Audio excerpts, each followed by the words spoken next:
बड़ी खबर आप तक पहुंचा देते हैं। पूर्व सांसद धनंजय सिंह की जेल बदली, बरेली जेल शिफ्ट किए गए धनंजय सिंह। भारी सुरक्षा के बीच ये जेल बदली की गई है। इस वक्त ये बड़ी खबर हम आप तक पहुंचा रखे हैं। आपको बता दें कि लोकसभा चुनाव के बीच जेल में बंद पूर्व सांसद धनंजय सिंह को लेकर यह बड़ी खबर निकलकर सामने आ रही है। तस्वीरें इस वक्त आपके सामने हैं। भारी सुरक्षा के बीच उन्हें अब दूसरी जेल में शिफ्ट किया गया है।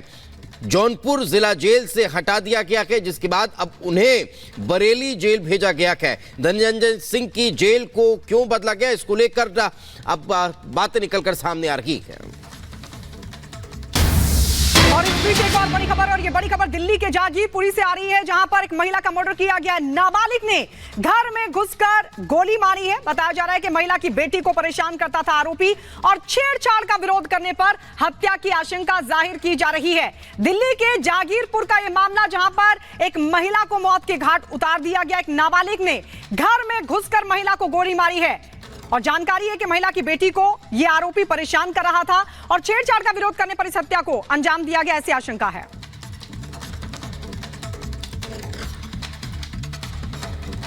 सर मामला ये था कि हमारी गुड़िया को परेशान करता है, ये हमारी गुड़िया को परेशान करता रहा, और यही कंप्लेंट हमने अपने थाने में दे दिया। लेकिन इन सब चीज़ों का रिजल्ट कुछ नहीं निकल रहा था, तो हमने लास्ट में आके अपनी गुड़िया को हॉस्टल में डाल दिया। अब जब से गुड़िया हॉस्टल में गई है, इसकी माँ और ये मेहताब दोनों हमें मिलके धमकी देते रहते थे।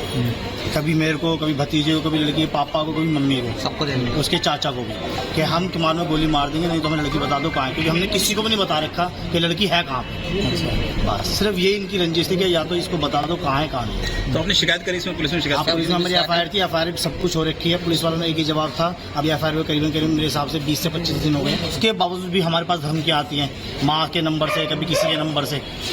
और उसने एक ही बात बोली थी कि घर में घुसड़ के हम गोली मार देंगे। उसने अपना काम पूरा कर दिया सर। ये बात हमने थाने में बताई थी कि सर हमारे पास ऐसे धमकी, माँ ऐसे बोल रही है, और लड़का ये बोल रहा है कि बाप को बीच चौराहे पर मार दें। और उसने एक काम भी करके दिखा दिया। और इस वक्त हमारे सहयोगी जतिन हमारे साथ जुड़ चुके हैं। जतिन, इस दिल्ली को दहला देने वाली वारदात के बाद क्या अभी तक कोई कार्रवाई हो पाई? वो सिरफिरे क्या गिरफ्तार हो पाए? आज बिल्कुल देखिए 10 टीमें बनाई गई है। नाबालिग लड़का और उसके जो 2 और साथी है, उनकी तलाश में पुलिस जुटी हुई है। आपको बता दें कि इससे पहले भी जो विक्टिम फैमिली थी, उन्होंने 3 बार पुलिस को FIR दर्ज कराई थी। जो नाबालिग लड़का है वो जुवेनाइल जस्टिस बोर्ड के सामने पेश भी किया गया था, बाल सुधार गृह भी भेजा गया। लेकिन उसके बाद जब वो वापस आता है बाल सुधार गृह से, तो एक बार फिर से विक्टिम फैमिली को धमकाने की कोशिश करता है। और कल का ये पूरा वाक्य बताया जा रहा है, जब वो नाबालिग लड़का अपने 2 साथियों के साथ मिलकर घर के अंदर घुसता है। जिस लड़की के साथ वो छेड़खानी करता था, उसकी माता को ऊपर फायरिंग करता है। उस समय घर में 2 महिलाएं मौजूद थी। ताबड़तोड़ फायरिंग करने के बाद वो मौके से फरार भी हो जाता है। हालांकि नाबालिग लड़के और उसके 2 साथियों का एक CCTV फुटेज भी सामने आया है, जिसमें वो भागते हुए नजर आ रहे हैं। उन्हीं से पहुंचा। उसके बाद जो रेड का जो पूरा कार्यक्रम शुरू हुआ, उसके बाद यहाँ से जो पिस्तल और जो एक्सप्लोसिव जो सीजर किया गया था, वो सब CBI अभी ले जा चुके हैं। और जो एक्सप्लोसिव मिला था, जो बम मिले थे, अर्नब, यानी कुल मिलाकर आशंका ये है कि संदेश खाली में ये शाहजहां शेख और उसके गुर्गों के हथियार हो सकते हैं। लेकिन क्या ये वहां पर लोगों को धमकाने के लिए इनका इस्तेमाल करता था, या इसके पीछे मकसद और भी था?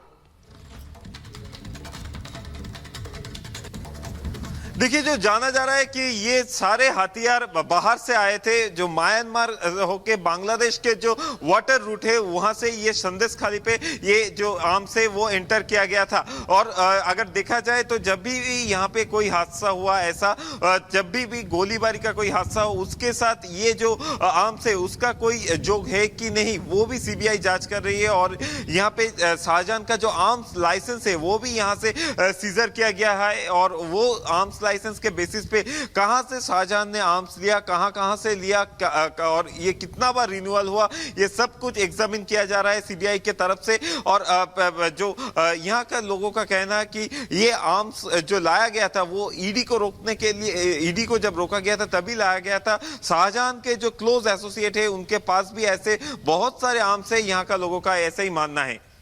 जी बिल्कुल, चलिए बहुत बहुत शुक्रिया हमारे साथ चर्चा में जुड़ने के लिए और इस तमाम जानकारी के लिए। लेकिन ना जब आप वहां मौके पर पहुंचे और वहां की तस्वीरों को आपने देखा और किस तरह से वहां इस बड़ी कार्रवाई को अंजाम दिया गया, उसका जायजा हमारे सहयोगी अर्नब ने लिया गया, आइए आपको दिखाते हैं।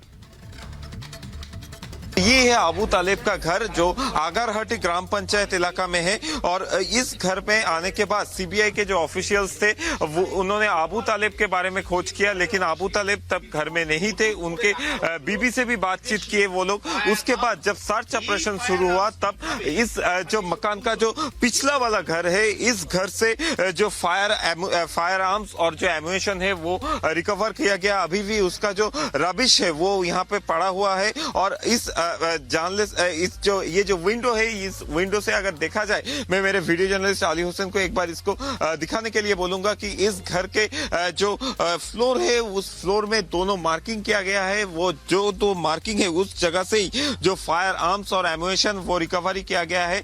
और जो कहा जा रहा है कि सीबीआई के तरफ से ईडी के ऊपर जो अटैक हुआ उस अटैक की वजह थे ये आर्म्स, क्योंकि ईडी के ऊपर जब अटैक हुआ तब ये आर्म्स शाहजहां के घर पे था और उसके बाद ईडी को रोक के ये आर्म्स को भेजा गया यहाँ पे।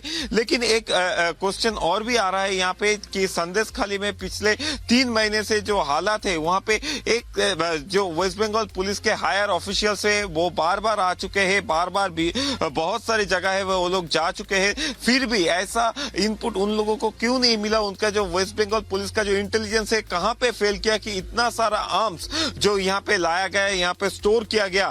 फिर हमने कल देखा कि सीबीआई के 10 ऑफिशियल्स के जो टीम है वो टीम आया इधर, फिर रेड ऑपरेशन स्टार्ट हुआ, फिर एनएसजी को बुलाया गया और इस फ्लोर से जो एम्यूनेशन है और जो फायर आर्म से सब रिकवर किया गया और जो एक्सप्लोसिव था उसको भी रिकवर करने के बाद यही बगल में जो यहाँ पे जो वाटर बॉडी है वहां पे डिफ्यूज किया गया। और अभी भी जो सीबीआई की तरफ से कहना है कि शाहजहां शेख का जो डॉक्यूमेंट्स यहाँ से सीजर हुआ है उसमें उनका जो आर्म्स लाइसेंस है वो आर्म्स लाइसेंस अच्छी तरीके से एग्जामिन किया जा रहा है, क्योंकि शाहजहां के ऊपर बहुत सारे जो फॉरेन आर्म्स है उसका जो तस्करी करने का भी आरोप है। तो ये आर्म्स का जो लाइसेंस है उसके उसको यूज करके ऐसा कुछ किया है क्या शाहजहां ने, वो भी अभी सीबीआई एग्जामिन कर रहा है।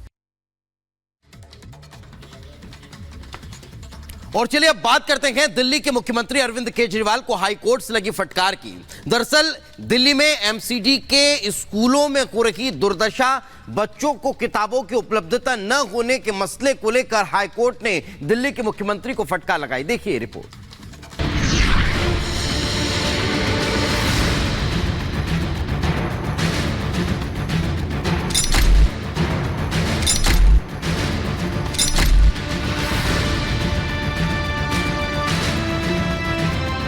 क्या दिल्ली के सीएम केजरीवाल को सत्ता की चाह है? क्या वो खड़ियाली आंसू बहा रहे हैं? क्या केजरीवाल ने व्यक्तिगत हित को सबसे ऊपर रखा है? ये सवाल इसलिए क्योंकि दिल्ली हाईकोर्ट ने इन बिंदुओं पर दिल्ली के सीएम को फटकार लगाई। न सिर्फ फटकार लगाई बल्कि ये भी कहा कि हमें उस रास्ते पर जाने के लिए मजबूर कर रहे हैं जिस पर हम नहीं जाना चाहते। आखिर ऐसा क्या हुआ कि हाईकोर्ट केजरीवाल पर भड़क गया, वो भी जानना जरूरी है।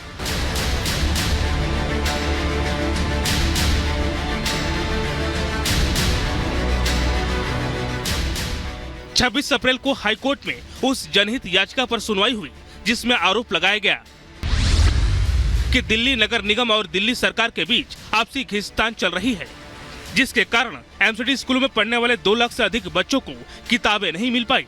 छात्र मजबूरी में टीन शेड में पढ़ाई करने को मजबूर है, जिस पर कोर्ट ने नाराजगी जाहिर करते हुए कहा कि दिल्ली में हालात बहुत खराब हैं और एमसीडी के तहत लगभग हर काम ठप पड़ा है। हमारी शक्तियों को कम आंकने की गलती नहीं की जाए। इसके साथ ही कोर्ट ने दिल्ली सरकार को फटकार लगाई।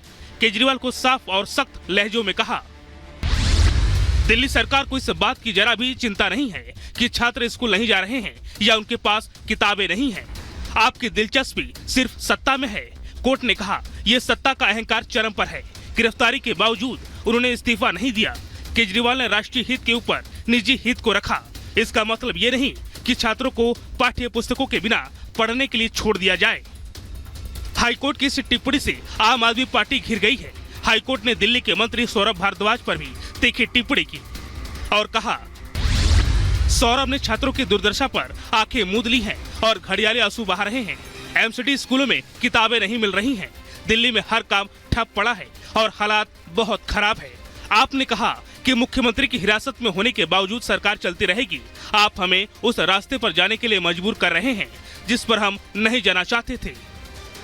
दिल्ली हाईकोर्ट की टिप्पणी पर आम आदमी पार्टी की तरफ से भी जवाब आया है। आपने दिल्ली के एमसीडी स्कूलों की दुर्दशा के लिए एलजी को जिम्मेदार ठहराया है। कहा, एलजी ने गैर कानूनी तरीके से मनोनीत पार्षदों की नियुक्ति की। गैर कानूनी तरीका अपनाने से एमसीडी की स्टैंडिंग कमेटी नहीं बनी। स्टैंडिंग कमेटी नहीं बनने के लिए एलजी जिम्मेदार है। स्टैंडिंग कमेटी न बनने की वजह से एमसीडी का काम रुका हुआ है। स्टैंडिंग कमेटी का मामला सुप्रीम कोर्ट में विचाराधीन है। फिलहाल पूरे मामले में कोर्ट ने दिल्ली सरकार को 2 दिनों में जरूरी कार्रवाई करने का आदेश दिया है। कोर्ट ने कहा कि सोमवार यानी 29 अप्रैल को मामले पर फैसला सुनाया जाएगा। Bureau report, Republic Bharat.